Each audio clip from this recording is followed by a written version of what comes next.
j'espère que vous allez bien. Ce soir, une petite vidéo que j'avais envie de vous faire sur une réflexion que je m'étais faite.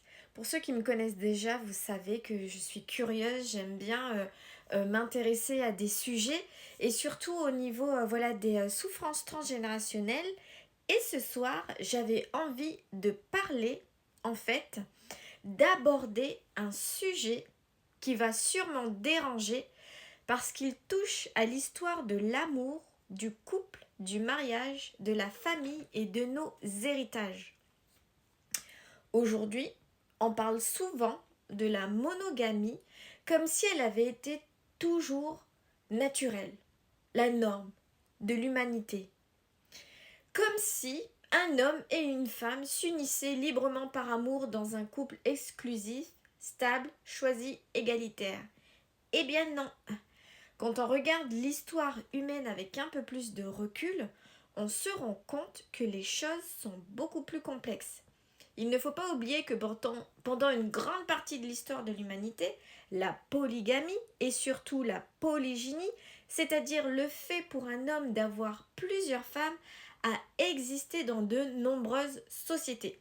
Cela ne veut pas dire que tous les hommes étaient polygames. Cela ne veut pas dire que toutes les femmes l'acceptaient intérieurement. Cela ne veut pas dire que c'était toujours vécu dans la paix, l'amour ou l'équilibre.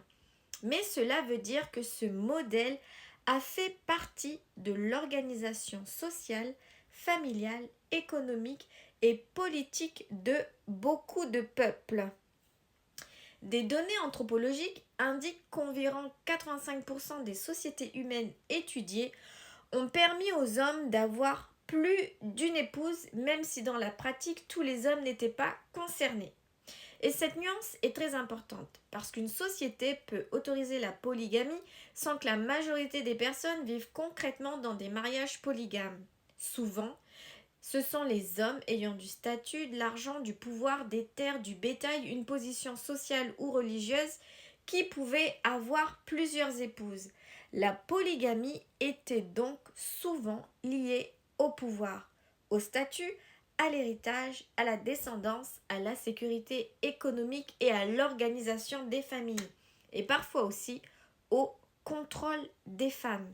Il faut aussi comprendre que la monogamie telle qu'on la connaît aujourd'hui, c'est-à-dire un mariage institutionnel entre deux personnes reconnues par la loi, exclusif et souvent présenté comme la norme morale, s'est imposé beaucoup plus tard dans de nombreuses régions du monde.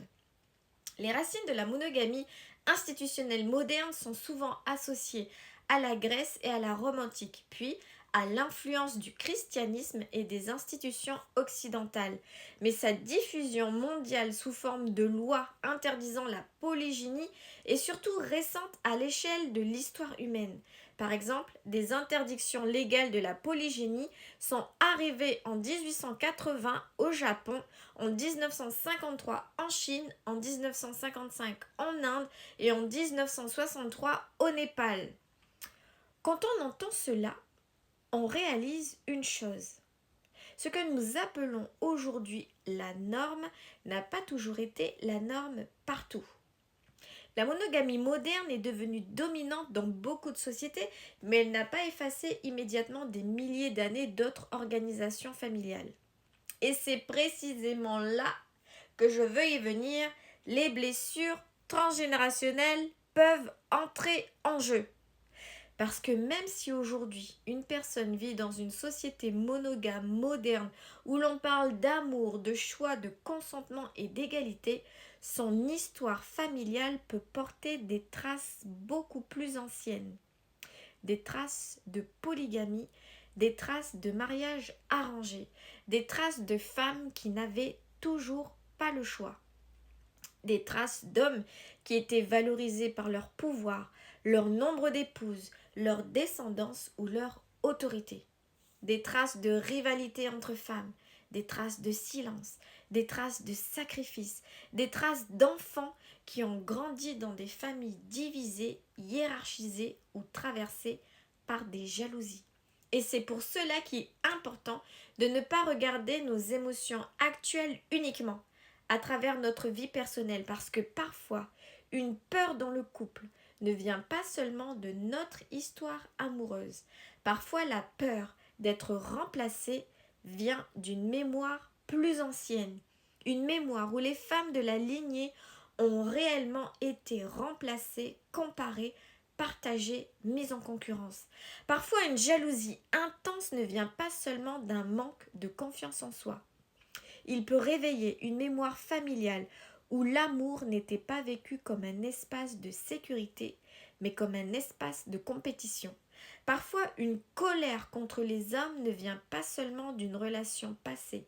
Elle peut être reliée à des générations de femmes qui ont dû porter, accepter l'inégalité, la polygamie, les décisions imposées ou le silence.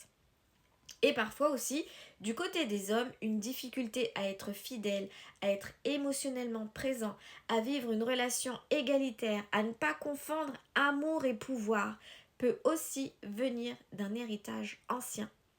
Un héritage où l'homme était valorisé non pas pour sa capacité à aimer profondément une femme, mais pour sa capacité à posséder, diriger, décider, transmettre son nom, avoir des enfants, tenir son rond. Aujourd'hui, dans le monde, la polygamie est beaucoup moins répandue qu'autrefois à l'échelle globale. Selon Pew Research Center, environ 2% de la population mondiale vit actuellement dans un foyer polygame. Pew précise aussi que ce chiffre mesure les foyers, pas nécessairement toutes les unions polygames, car certaines épouses peuvent vivre dans des maisons séparées. Donc oui, actuellement, la polygamie est minoritaire à l'échelle mondiale, mais historiquement, elle a été très présente. Et c'est cette différence qu'il faut comprendre. Aujourd'hui, beaucoup de gens vivent dans une norme monogame, mais leur inconscient familial, lui, peut venir d'une histoire où la monogamie n'était pas forcément la règle principale, ou du moins pas la règle imposée à tous de la même manière. Les femmes pouvaient être tenues à la fidélité, les hommes pouvaient parfois avoir plusieurs femmes.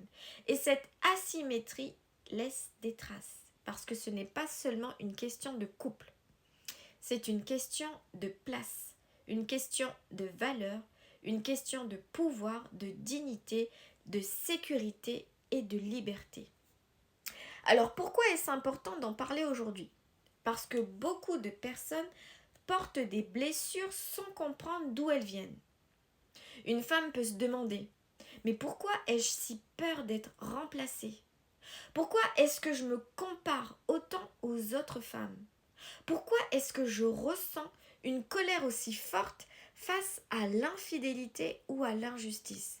Pourquoi est-ce que j'ai l'impression que je dois me battre pour être choisie? Pourquoi est-ce que le mariage me fait à la fois envie et peur? Et un homme peut se demander pourquoi est-ce que j'ai du mal à rester émotionnellement présent?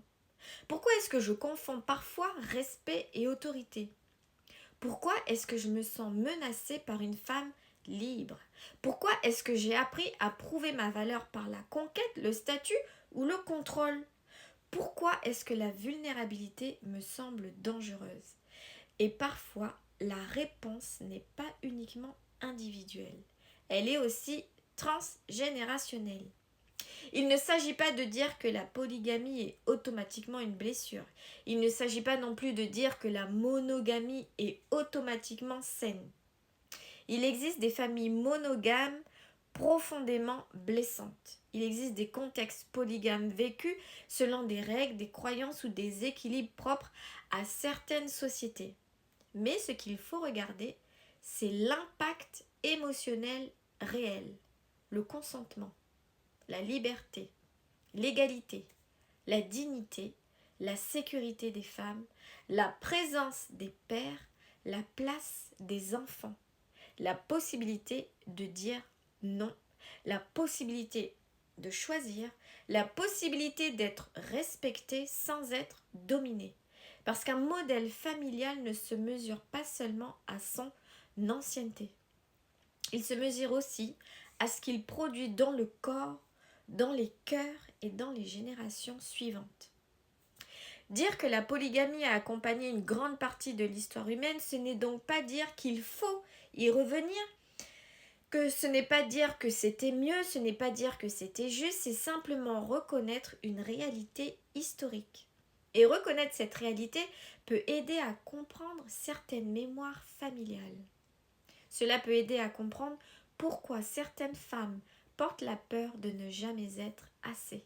Pourquoi certaines femmes se sentent en compétition avec d'autres femmes.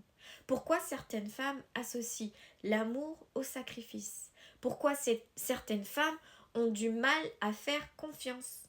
Pourquoi certaines femmes ressentent une colère ancienne face à l'injustice. Cela peut aider à comprendre pourquoi certains hommes héritent d'un modèle où aimer voulait dire posséder, où être un homme voulait dire décider, où être respecté voulait dire être obéi, où la tendresse était secondaire, où la vulnérabilité était interdite, où la valeur masculine était remise au pouvoir, au nombre d'enfants, au statut ou à la domination. Aujourd'hui, la question n'est peut-être pas seulement quel modèle est le plus ancien, la vraie question est quel modèle voulons-nous transmettre maintenant. Est-ce que nous voulons transmettre des relations basées sur la peur, la comparaison, le devoir et le silence? Ou bien est-ce que nous voulons transmettre des relations basées sur le choix, la confiance, la responsabilité, la dignité et la vérité? Est-ce que nous voulons continuer à porter des mémoires sans les questionner? Ou est-ce que nous voulons regarder notre histoire en face, sans haine, sans idéalisation, mais avec lucidité? Parce que guérir une mémoire transgénérationnelle, ce n'est pas nier l'histoire. Ce n'est pas mépriser ses ancêtres. Ce n'est pas rejeter toute une culture. C'est dire, je reconnais ce qui a existé, je reconnais ce que cela a permis, je reconnais aussi ce que cela a blessé, et maintenant, je choisis ce que je veux continuer à transmettre. La polygamie a existé depuis très longtemps. Elle a structuré de nombreuses sociétés. La monogamie institutionnelle telle qu'on la connaît aujourd'hui s'est imposée plus tard, progressivement, selon les régions, les religions, les lois et les transformations sociales. Mais au-delà des modèles, ce qui compte aujourd'hui, c'est la conscience. Parce qu'on peut vivre en monogamie tout en portant encore des peurs héritées d'une polygamie ancienne. On peut être dans un couple moderne tout en rejoignant des mémoires anciennes de domination, de rivalité, de silence ou de sacrifice. On peut croire que l'on choisit librement alors qu'une partie de nous est encore loyale à une histoire qui ne nous appartient plus totalement. Et c'est là que commence le travail intérieur, non pas pour accuser le passé, mais pour s'en libérer, non pas pour juger nos ancêtres, mais pour comprendre ce qu'ils nous ont transmis, non pas pour nier d'où l'on vient, mais pour choisir plus consciemment où l'on va. Et peut-être que la vraie évolution de l'humanité n'est pas seulement le passage de la polygamie à la monogamie, peut-être que la vraie évolution, c'est le passage de relations imposées à des relations choisies. De relations de pouvoir à des relations de respect. Des relations de survie à des relations de conscience. De relations où l'on possède l'autre à des relations où l'on rencontre vraiment l'autre. Parce qu'au fond, ce qui guérit une lignée, ce n'est pas seulement le fait d'être avec une seule personne, c'est la manière dont on aime, c'est la manière dont on respecte, c'est la manière dont on écoute, c'est la manière dont on pose des limites, c'est la manière dont on transmet à nos enfants ce qu'est l'amour. Un amour qui ne me met pas en compétition, un amour qui ne réduit pas au silence, un amour qui ne demande pas de disparaître, un amour qui ne confond pas autorité et dignité, un amour qui laisse chacun exister pleinement. Alors oui, souvenons-nous que l'histoire de l'humanité a longtemps été traversée par la polygamie. Souvenons-nous que la monogamie moderne n'est pas apparue partout au même moment. Souvenons-nous que nos familles portent parfois des mémoires beaucoup plus anciennes que nos choix actuels. Mais souvenons-nous aussi de ceci. Ce qui a existé hier ne nous oblige pas à le reproduire demain. Nous pouvons comprendre l'histoire sans la répéter. Nous pouvons honorer nos ancêtres sans porter leurs blessures. Nous pouvons reconnaître la polygamie comme une réalité historique tout en choisissant aujourd'hui des relations plus conscientes, plus libres, plus justes et plus respectueuses. Et c'est peut-être là que commence une nouvelle transmission. Une transmission où l'amour n'est plus une question de possession, mais une question de présence, de choix, de respect et de liberté intérieure. Voilà les amis, merci beaucoup d'avoir pris le temps de regarder la vidéo jusqu'à la fin, de m'avoir écouté. J'espère que ça vous aura été utile dans vos prises de conscience de ce qui arrive actuellement dans vos vies. Je vous souhaite à tous de trouver une harmonie intérieure, la paix, le calme et la tranquillité dans vos familles. Parce que ce que vous libérez aujourd'hui, vous ne le faites pas que pour vous. Vous le faites aussi pour vos enfants et pour ceux qui viennent après vous. Des bisous et prenez bien soin de vous. À bientôt pour une nouvelle vidéo.